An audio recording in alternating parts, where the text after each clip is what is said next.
ഇന്നാണെങ്കിൽ ആകെ ഒരു മുഷിപ്പ് പിടിച്ച ദിവസമായിരുന്നു. എണീക്കാൻ തന്നെ ലേറ്റായത്. എന്നിട്ടും ലാഘവത്തോടു കൂടി ഇങ്ങനെ നടക്കുന്ന കണ്ടില്ലേ. ഇനി ഇവിടെ നിന്ന് നടന്ന് വേണം അങ്ങ് ഇൻസ്റ്റിറ്റ്യൂട്ടിലെത്താൻ വേണ്ടിയിട്ട്. അങ്ങനെ അവിടെ ചെന്ന് കഴിഞ്ഞപ്പോഴത്തേക്കാണ് ഇന്നൊരു പറ ജോലി ഉണ്ടായി. എന്തോ ചെയ്ത കാര്യങ്ങൾ വീണ്ടും റീവർക്ക് ചെയ്യണം, അഴിച്ചു പണിയെന്ന് പറഞ്ഞ് എനിക്ക് തോന്നുന്നു ഈ ഒരാഴ്ചയായിട്ട് ഞാൻ ഇന്നാണ് ഇത്രയും ആത്മാർത്ഥതയോടുകൂടി ഞാൻ അവിടെ പണിയെടുക്കുന്നത് കേട്ടോ. അത് അപ്പോൾ വന്ന് എന്നെ കളിയാക്കിക്കൊണ്ട് നിൽക്കുക ഞാൻ ഇങ്ങനെ പണിയെടുക്കണതിനെ പറ്റി. ആ സമയത്ത് തന്നെയാണ് അപ്പോൾ കുറച്ച് ഡ്രാഗൺ ഫ്രൂട്ടുമായിട്ട് വന്നിട്ടുണ്ട് കേട്ടോ. ഡ്രാഗൺ ഫ്രൂട്ട് ഞങ്ങൾക്ക് 4 പേർക്കും ഉള്ളതാണ്. നല്ല ടേസ്റ്റ് ആയിരുന്നു കേട്ടോ. നല്ല എന്ന് പറയുമ്പോൾ ഓവർ മധുരം ഇല്ല, എന്നാൽ ഓവർ മധുരം ഇല്ലായ്മയും ഇല്ല, എന്നാൽ നല്ല ടേസ്റ്റ് ആയിരുന്നു കേട്ടോ. എനിക്ക് ഭയങ്കര ഇഷ്ടമാണ്. അങ്ങനെ ഡ്രാഗൺ ഫ്രൂട്ടൊക്കെ കഴിച്ച് കഴിഞ്ഞിട്ട് ഞങ്ങൾ അവിടെ നിന്ന് ഇറങ്ങി കേട്ടോ. ഇറങ്ങുന്ന സമയത്താണ് ഒരു മുഖ്യ അതിഥി ഇവിടെ കിടക്കുന്നത് ഞങ്ങൾ കണ്ടത്.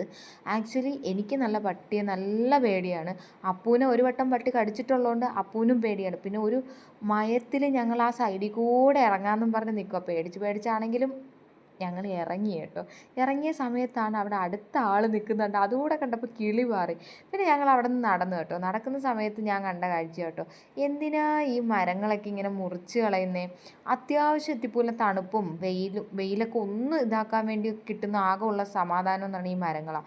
അതിനെ കൂടെ വെട്ടി നശിപ്പിച്ചങ്ങ് കളയുമോ? എന്ത് കിട്ടുന്നു ഇതിൽ നിന്ന്? അങ്ങനെ പിന്നെ ഞങ്ങൾ അവിടെ നിന്ന് ഇറങ്ങി കേട്ടോ. നൊസ്റ്റാൾജി അടിച്ചിട്ട് ഇത് കണ്ടപ്പോൾ വീഡിയോ എടുത്തു.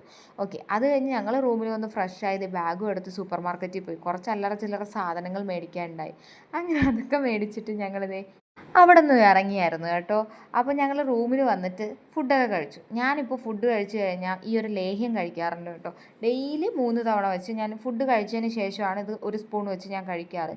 അത്യാവശ്യം വെയിറ്റ് ഗെയിൻ ചെയ്യാനൊക്കെ നല്ലതെന്നാണ് പറയുന്നത്. എന്തായാലും ഞാനൊരു 1-2 മാസം കഴിച്ചിട്ട് റിസൾട്ട് എങ്ങനെ ഉണ്ടെന്നുള്ളത് ഞാൻ പറയാം കേട്ടോ. അപ്പോൾ ഇനി വേറെ പ്രത്യേകിച്ചൊന്നുമില്ല. അപ്പോൾ ഇന്നത്തേക്ക് ഇത്രയേ ഉള്ളൂ. Tata bye bye, see U.